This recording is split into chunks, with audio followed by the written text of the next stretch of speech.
Diagonale la leçon, bonsoir. Eh bien, ce soir, pour présenter cette émission avec moi, Stéphane Laborde, présentateur de Diagonale Normale. Bonsoir Stéphane. Bonsoir Éloi. Donc aujourd'hui, on va voir un thème sacré aux échecs, notamment dans les finales. Savoir si un fou est bon ou mauvais. Cette fois, c'est plutôt le mauvais fou qu'on va voir. Oui, alors dans un premier temps, on va voir le mauvais fou, puisque c'est le plus facile à expliquer. C'est le fou en fait qui va faire double effet avec ses propres pions, c'est-à-dire qu'il va être placé en fait sur la même couleur que ses pions. Par exemple, les noirs ont un fou de case blanche et les pions sur case blanche. Problème, ça fait double effet, donc on contrôle les mêmes cases et on ne contrôle plus les cases noires. Et ça pose un problème notamment contre un cavalier, c'est ce qu'on va voir aujourd'hui.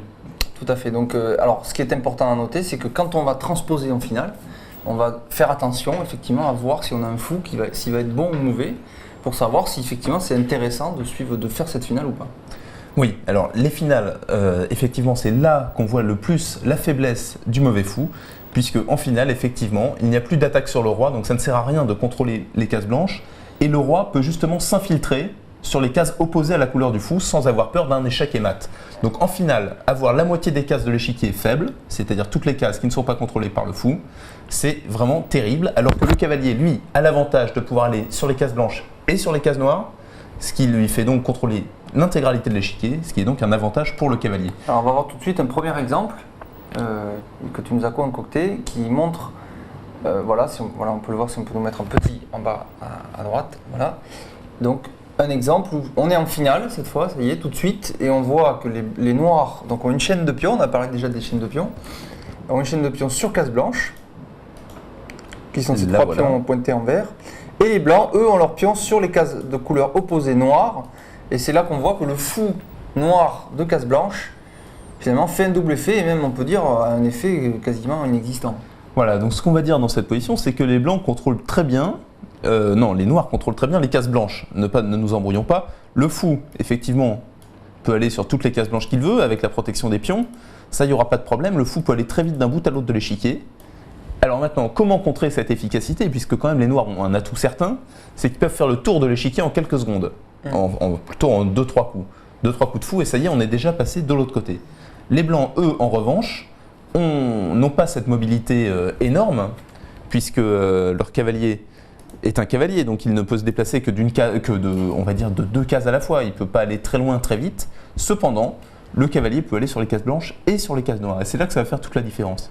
Puisqu'on va s'apercevoir très vite, si on regarde bien cette position, donc on va enlever un petit peu toutes ces couleurs, et bien regarder ce qu'il se passe depuis le début, dans cette position-là, et on s'aperçoit rapidement que les noirs n'ont aucun moyen d'aller déloger le roi blanc, ce qui est sur la case F6. C'est-à-dire que si le roi blanc ne bouge pas, les noirs ne pourront jamais le chasser. Alors que le roi noir, lui, est susceptible de subir un échec du cavalier qui se trouve sur case blanche ou noire. Voilà, le roi noir, où qu'il soit, sera susceptible d'être attaqué. Donc ici, qu'est-ce qu'on peut remarquer? Il y a le pion E6 qui est faible. Il est faible, puisque justement, il peut être attaqué par le cavalier. Donc ici, manœuvre à prévoir du cavalier blanc, cavalier en F4 ou cavalier en G7, n'est-ce pas? Oui. Oui. Donc qui attaquera le pion E6 et qui va finalement le gagner. C'est tout à fait important. Que dire d'autre dans cette finale? Je pense qu'on a à peu près tout dit. De toute façon, il y a un grand principe des finales qui dit que pour gagner, il faut 2 faiblesses. Oui, donc là, il y aurait, on sait que pour attaquer une chaîne de pions, il faut l'attaquer à la base. Là, la faiblesse des noirs, c'est la case E6. C'est ce pion E6, qui est la base de la chaîne de pions. Donc pour l'instant, il n'y a qu'une faiblesse. Donc si les noirs arrivent à protéger cette faiblesse avec leur fou, ils vont probablement arriver à tirer la nulle. Quoique. Ce n'est pas gagné, effectivement, le cavalier a un avantage de mobilité tellement énorme, c'est-à-dire que sur une zone localisée, il peut vraiment ennuyer le fou, il peut rendre le fou complètement fou justement, que ce n'est même pas évident que si les noirs parviennent à défendre ce pion, ils vont tenir la partie. En tout cas, dans cet exemple précis, c'est au blanc de jouer, et il commence par le coup très simple, le cavalier H5 qui vient en F4. Donc très simple, n'oublions pas qu'aux échecs, la base du jeu, c'est de mater. Et pour cela, on a un moyen très simple et évident, qui est donc la prise de matériel. Oui. Donc cavalier F4 attaque le pion E6. On profite du fait que le fou soit actuellement loin de l'action, puisqu'il est sur la case B3, il ne peut pas revenir défendre le pion E6. Ça, c'est très important.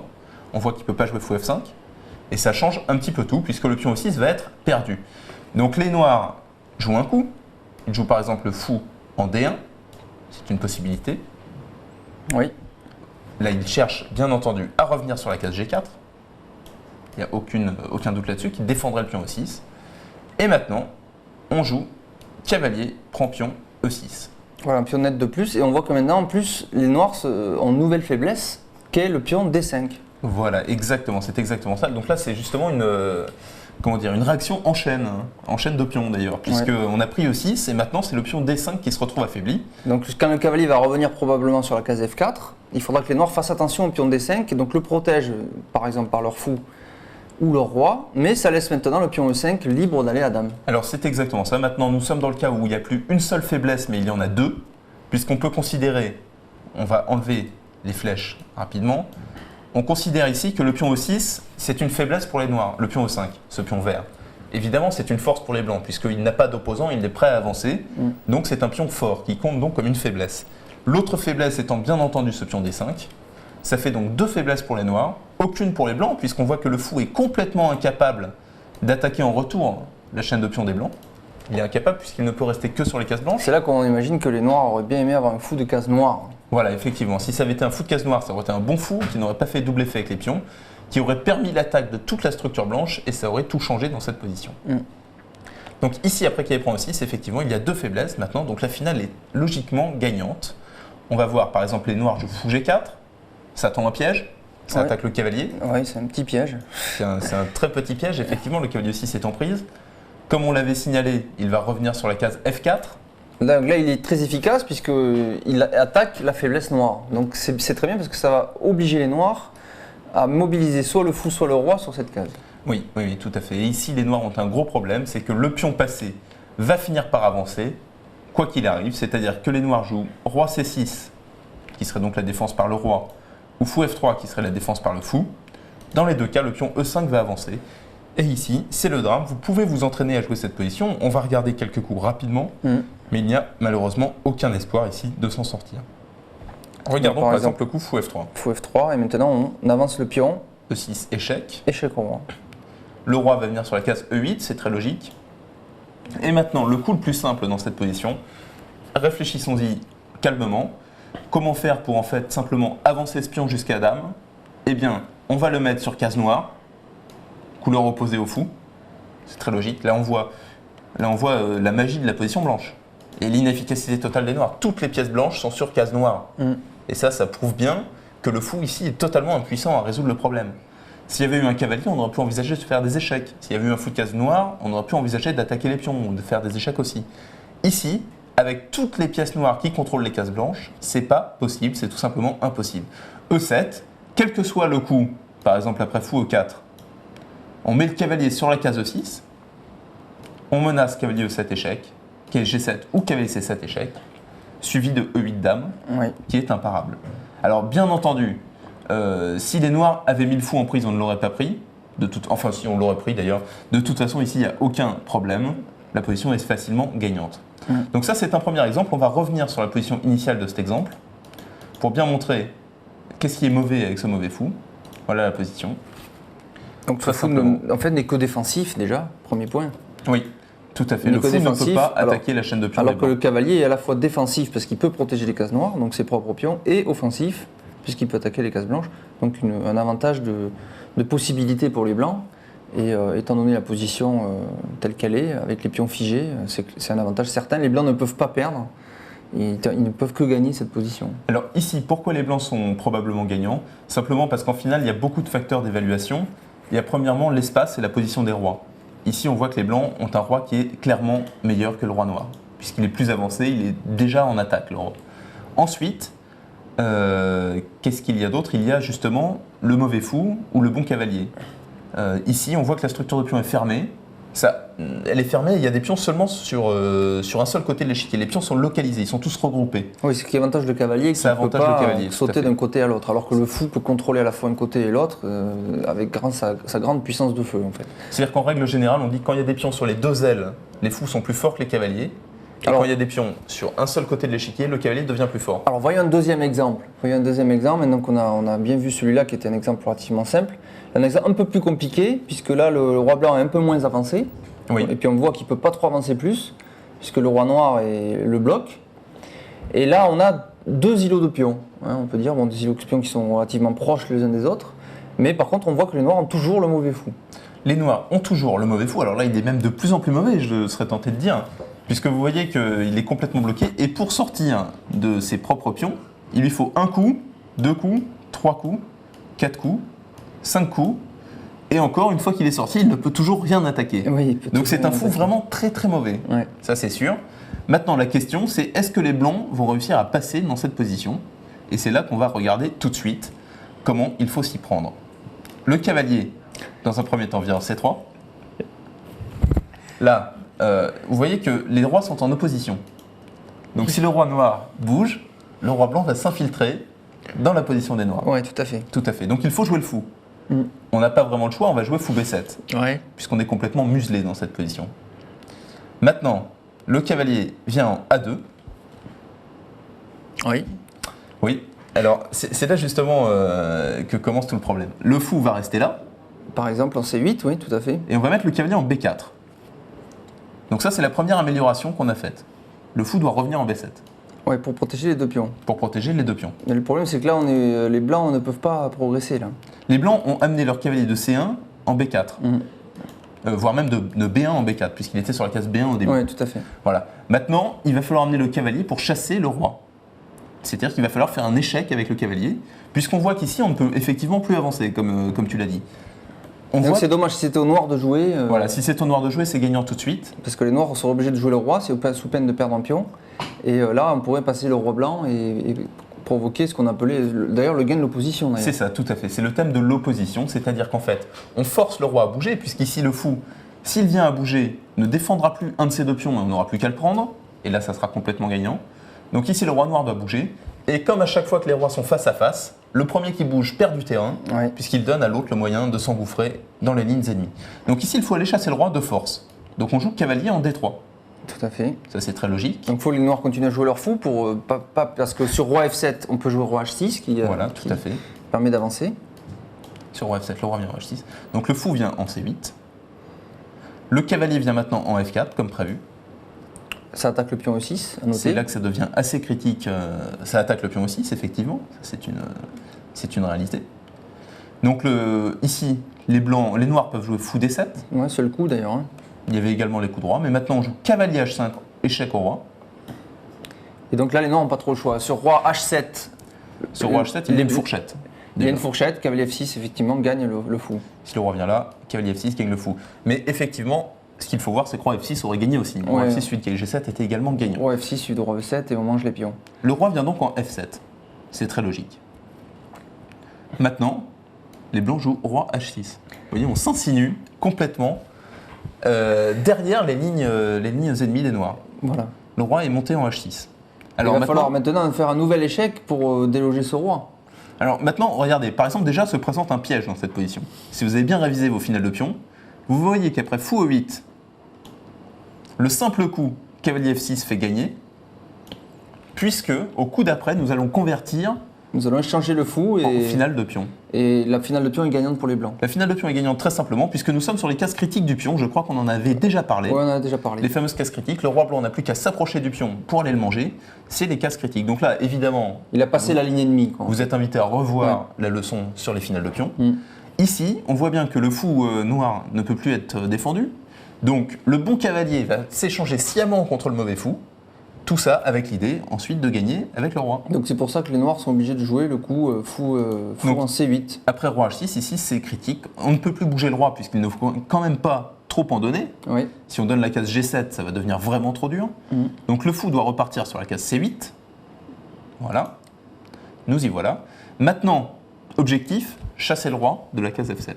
Oui. Pour cela, comme on sait que les noirs n'ont aucun moyen d'être agressifs dans cette position, d'être offensifs, il faut penser manœuvre de cavalier, et se dire je vais chasser ce roi. Donc on pourrait jouer cavalier F6, cavalier H7 et cavalier G5 échec. Voilà, ça c'est une manœuvre, on va en montrer une autre.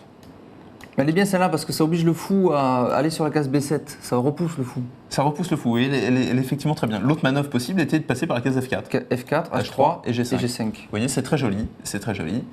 On se croirait dans un pentagramme antique. Donc cavalier F6, là les noirs, bon, s'ils jouent le roi, évidemment, c'est le roi blanc qui avance. Oui. Donc il faut jouer le fou pour éviter ça. Et le fou ne peut aller que sur la case B7 sous peine d'être pris. Oui. Donc on a repoussé le fou, mine de rien. Il a fait un petit chemin ce fou. Il était à 1-8, il est arrivé presque à 1-8. Il a été obligé de revenir à la maison. Oui, en fait, il n'a jamais réussi à passer de l'autre côté des pions, mais de toute façon, ça ne change rien. Puisque nous, comme vous voyez, les blancs, pratiquement tout le temps, n'auront des pièces que sur case noire. C'est-à-dire que le fou sera complètement, le fou B7 sera complètement inefficace où qu'il soit sur l'échiquier. Cavalier H7 maintenant, très logique, on va chasser le roi. Fou C8, que proposer d'autre? Cavalier G5, échec au roi. Voilà, c'est là que le roi est obligé de laisser du terrain au roi blanc. Hein. Il va jouer roi F8 par exemple. Roi F8, donc là bien entendu, on monte. Roi G6, on s'approche de la faiblesse noire qui est ce pion E6. Voilà. Donc ici, la menace est roi F6 avec gain immédiat. Oui. Parce que si on arrive à prendre le pion E6, ça va gagner très facilement. Donc il faut que les noirs empêchent cela. Donc roi E7. Roi E7. Et maintenant, encore problème, il faut faire une manœuvre de cavalier. il faut d'abord, dans un premier temps, on stabilise la position. On met le roi sur la case G7. Ça, c'est la première étape. Maintenant, toutes les pièces sont sur case noire. On est tranquille, on n'a plus peur du fou. Les noirs jouent fou D7. Et maintenant, c'est l'heure de la manœuvre de cavalier pour chasser le roi ennemi. Alors Stéphane, proposition de manœuvre hein. Difficile, alors il faut faire attention parce qu'il faudrait faire un échec sur la case G8 ou G6. Donc je propose encore une fois d'aller en H7. En H7 et ensuite soit en F8, soit en F6, suivant ce qui va se passer. Alors effectivement, le cavalier vient venir en H7 et ensuite soit F8 G6, soit F6 G8. Vous voyez encore un pentagramme, très joli. Donc on y va. Cavalier H7 et on rentre dans la position noire. Maintenant, donc là les noirs ont intérêt à jouer le coup par exemple fou E8 qui a l'air d'empêcher au moins la manœuvre cavalier F8 parce que sur cavalier F8 on jouerait fou H5 et on ne pourrait pas faire cavalier G6 sous peine d'être pris. Oui mais ce n'est pas grave. C'est pas grave parce que la finale de pion serait perdue. Voilà, la finale de pion est complètement perdue. Donc ici, on ne peut plus nous empêcher d'aller en G6 de toute façon, en G8 non plus. Donc c'est pareil, tout gagne dans cette position. Cavalier F6 ou cavalier F8. Cavalier F8 est le coup joué ici. Donc là sur fou D7, on peut prendre le fou, puisque après fou D7, cavalier prend fou. On va montrer la variante, on peut puisque montrer c'est une finale de pion très simple. Donc ici, on n'a pas peur d'échanger notre bon cavalier contre le mauvais fou, puisqu'on sait que la finale de pion est gagnante. Ouais, tout à fait. Cavalier prend, roi prend. Et là, après roi F7, le pion aussi s'est perdu et est facilement gagné pour les blancs. Roi F7 prend l'opposition, force le roi noir à donner du terrain, et au coup d'après, on ramasse le pion en E6. Et on ramassera tous les autres. Et on ramassera tous les autres, évidemment, de façon impitoyable. Ici. Donc fou H5. Fou H5 ou fou F7, à peu près pareil. Fou H5, on pense qu'on s'est évadé, mais non, puisque cavalier G6 quand même. Cavalier G6 quand même, puisque ça gagne toujours. Voilà. Il faudra que le roi noir joue après et on se rapprochera du pion blanc et on peut vérifier très facilement que le pion E6 est perdu. Donc sur fou prend G6, c'est très simple. Oui. Sur roi D7, on joue roi F6. Menace, cavalier F8 échec. Ou cavalier F4 qui attaque le fou et le pion E6 aussi. Alors cavalier F4 est peut-être un peu plus difficile, tendu, ouais, c'est vrai. mais de toute façon dans cette position, cavalier F8 est totalement imparable. Cavalier F8 échec, chasse le roi et cavalier prend E6 au coup d'après. Ouais. Donc ici, c'est la fin. Une fois qu'on a pris le pion, on gagne très facilement. On va le remontrer vite fait, comment on fait pour gagner avec un pion. C'est-à-dire que par exemple, les noirs jouent fou G4, on joue cavalier F8 échec, le roi vient en E8. Ça y est, on a pris le pion. Sur fou prend, roi prend, c'est un gain facile en finale de pion, on n'y revient plus. Maintenant, comment on gagne dans cette position? C'est très simple. Les noirs jouent n'importe quoi. Déjà, on gagne un autre pion là. Cavalier C7 échec et on gagne le pion A6. Ce n'est même pas la peine, puisque la méthode technique, quand on a un pion passé, c'est de l'avancer. Cavalier G7 échec, le roi vient où il veut, par exemple en F8, on avance le pion. Avec un cavalier, un pion contre un fou, c'est très facile. Dès qu'on avance le pion, c'est fini, le fou va devoir se donner contre le pion. Ici, la menace c'est E7 suivi de 8 dames. Il faut absolument prendre le pion. Il faut prendre le pion, et là, évidemment, ça se passe maintenant de commentaires. Il suffit de récupérer ce fou et de gagner la position. Donc on va revenir au début de cette position, rapidement, pour résumer tous les points. Au début, ça a l'air de rien, cette finale, on se demande vraiment comment on va passer. Ensuite, on s'aperçoit que ça va se passer avec manœuvre de cavalier. On va amener notre cavalier sur la case H5, chasser le roi de la case G7. Il faut trouver le chemin du cavalier, en fait, c'est la difficulté de la position. Il faut trouver le chemin du cavalier. Ici, on était passé par une diversion pour éviter que le fou noir sorte, c'est-à-dire qu'on avait fait ce chemin-là, qui est C3, A2, B4, D3, F4 et H5. Et H5. Voilà, on avait fait ce trajet-là, qui était un très beau trajet, effectivement, très long, très technique. Une fois qu'on arrive au H5, le roi noir doit partir, on commence à gagner du terrain avec le roi, et ensuite, quand le roi noir a l'air stabilisé sur une case, on va faire échec avec le cavalier, on le pousse, on prend du terrain avec le roi, on refait une manœuvre de cavalier, on le repousse, et ainsi de suite. Et c'est comme ça que ça marche. Donc savoir que cavalier plus roi, ça peut repousser un roi ennemi. Cavalier plus 3, ça repousse un roi ennemi, surtout quand il n'y a pas de problème, c'est-à-dire quand le transfert en finale de pion est gagnant, ce qui est le cas ici. Donc ici, pourquoi les blancs sont gagnants?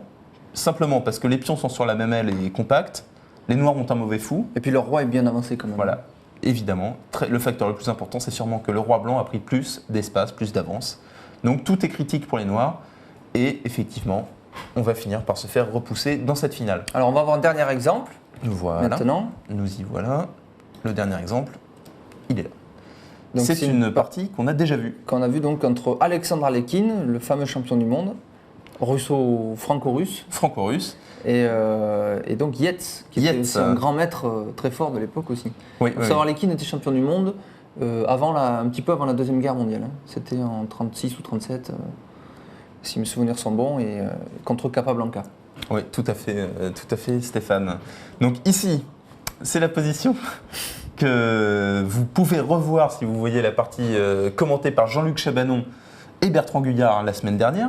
C'est donc l'émission du lundi 17 juillet. Ils sont passés sur cette position, ils ont commenté la partie. Et ici, qu'est-ce qu'on voit? Si on revient un petit peu, c'est un segment de partie.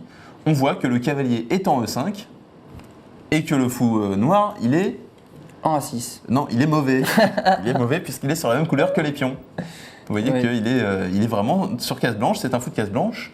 Donc, fou de case blanche avec des pions de case blanche, ça va pas. Et les noirs, les blancs, ont une très forte case en E5, la case E5 où ils ont installé un cavalier qui est ce qu'on appelle indélogeable.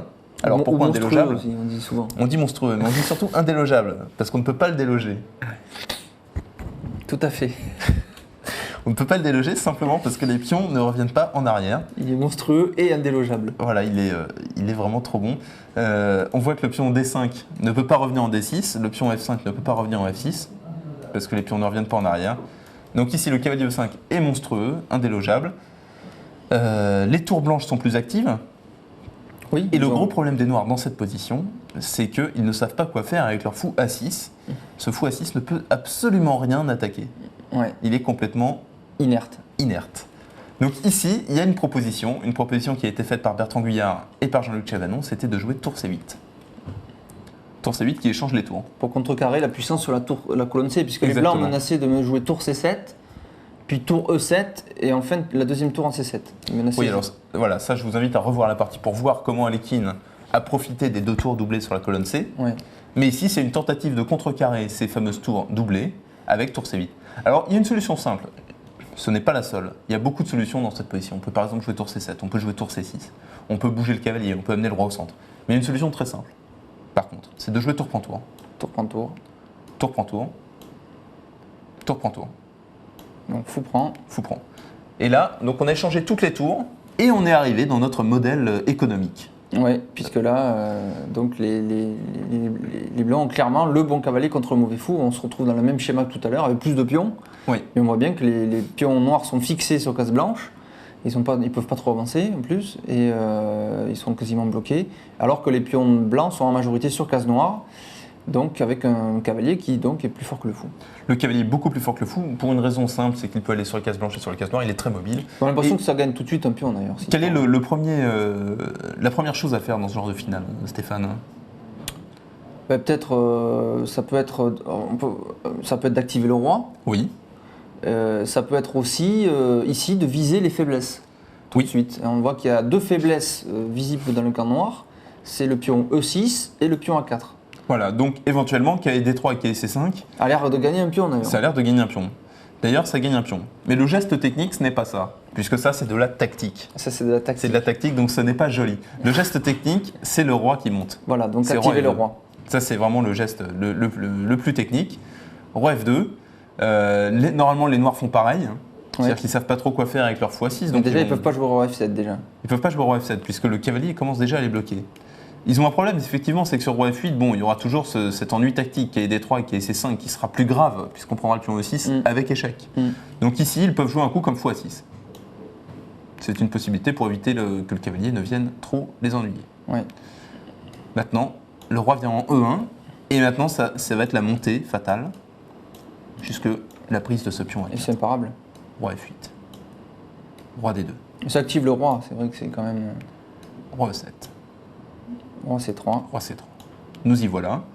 On peut très bien envisager ce coup, fou F1, Oui, qui est une diversion, mais on s'en fout, puisqu'on met le pion, bien entendu, sur case noire. oui. Comme ça, il n'y aura plus de problème. Prochain coup, on peut très bien envisager de jouer le coup F3, F4. Maintenant, c'est fini, puisqu'on va jouer le roi en B4. Alors là, les noirs peuvent Et encore ramasser jouer à 4. fou B5 pour protéger le pion. Alors, fou B5, continuons. Roi Le B4. roi en B4, Attaque le fou et le pion. Il faut amener le. Alors, il faut surtout pas mettre le fou en Voilà. prise du cavalier. puisque la finale de pion est encore une fois Fou perdante. E8 est forcé. Et ici, maintenant, c'est très simple. Qu'est-ce qu'on fait une fois qu'on a bien amené le roi où il fallait? On active le cavalier. Et maintenant. voilà, il faut faire jouer la deuxième pièce, tout simplement. Donc maintenant, c'est l'heure cavalier D3, suivi par cavalier C5, cavalier prend pion A4, on prend le pion B3 et c'est gagnant. Et c'est terminé. Ouais. Les deux pions sont trop forts. Ils vont faire diversion. Pendant Oui. que les noirs vont s'occuper de ces deux pions, on va manger tous les autres pions à côté. Voire même les deux pions pourraient gagner à eux tout seuls. Ou les pions peuvent essayer de gagner à eux tout seuls. Donc ici, une fois de plus, très simple, on amène le roi et on gagne. En fait, pour résumer la situation, c'est passé Donc comme ça c'est général en finale. Bon, on le voit que c'est valable aussi dans les finales avec des mauvais fous. C'est qu'effectivement le roi devient une pièce prépondérante en finale. Alors, je pense qu'on va s'arrêter là en fait pour cette leçon. On va résumer tout ce qui s'est passé, c'est-à-dire comment gagner en fait. Qu'est-ce qui fait que la position est gagnante? Qu'est-ce qui fait que le fou est mauvais? Première chose pour qu'un fou soit mauvais, c'est qu'il est sur la même couleur que ses pions. Ça, c'est indispensable, c'est très important. Le fou est donc sur la même couleur que ses pions. Deuxième chose, les pions sont bloqués, puisqu'évidemment, s'ils sont sur la même couleur que le fou et qu'ils peuvent avancer, ils ne le seront plus au coup d'après. Donc ça, c'est clair. Il faut que les pions soient bloqués sur la même couleur que le fou. Ensuite, il faut qu'on ait un cavalier avec une case forte. La case forte étant optionnelle. Il faut qu'on ait un cavalier. Il faut que les pions soient bloqués. Et ce qui fait gagner, c'est donc d'amener le roi vers la faiblesse ennemie. C'est d'amener le roi vers le premier pion qu'on peut attaquer, n'est-ce pas? Tout à fait. Tout à fait. Tout à fait, nous y voilà. Donc voilà, ça c'est le plan de gain. Ici, on a vu 3 exemples où on amène le roi près du pion cible. Ensuite, c'est une manœuvre de cavalier qui nous permet de chasser les pièces ennemies. Donc pion cible, il faut rappeler, c'est le pion la qui base. est la base de la chaîne de pions. La base de la chaîne de pions. Donc effectivement, en général, c'est une combinaison de facteurs qui gagne, c'est-à-dire le roi qui est bien avancé, c'est-à-dire qu'on a un roi plus actif, le fou adverse est mauvais, le cavalier fait des manœuvres, et ensuite on ramasse un premier pion, et là c'est fini, puisqu'on a 2 faiblesses, c'est-à-dire qu'il y a encore d'autres pions qui sont faibles, on a un pion passé à avancer, et c'est gagnant. Alors je pense que la difficulté, c'est pas de gagner ces finales, enfin entraînez-vous quand même, vous pouvez reprendre ces positions-là et vous entraîner à les gagner contre votre maman. Ou contre par exemple. soi-même. Hein, Ou contre soi-même, c'est d'ailleurs, très c'est- important d'essayer de gagner finale tout seul et vite d'ailleurs. Oui, Avec c'est- les coups les plus rapides. Exactement. Et essayez aussi de la défendre d'ailleurs si vous jouez contre vous-même, comme ça vous mettra dans les deux situations. et C'est plus beaucoup énervant mieux. à défendre. C'est plus énervant à défendre. Donc voilà, mais alors le plus important, donc une fois que vous saurez bien gagner ça, puisque c'est la base, comme vous avez pu apprendre les finales de pions, que maintenant vous savez quand elles sont gagnantes ou ne le sont pas, c'est très important. Et dans la leçon de la semaine prochaine, on verra des transpositions de positions normales vers des positions avec un mauvais fou contre un bon cavalier. Ça sera le thème de la prochaine leçon, Stéphane. Exactement, donc on se donne rendez-vous à la prochaine leçon. Donc ça sera le lundi 31, normalement, si tout va bien. Eh bien, merci d'avoir suivi cette émission, donc. Stéphane Laborde, merci. De rien. Et donc, à la semaine prochaine, et très bonne soirée.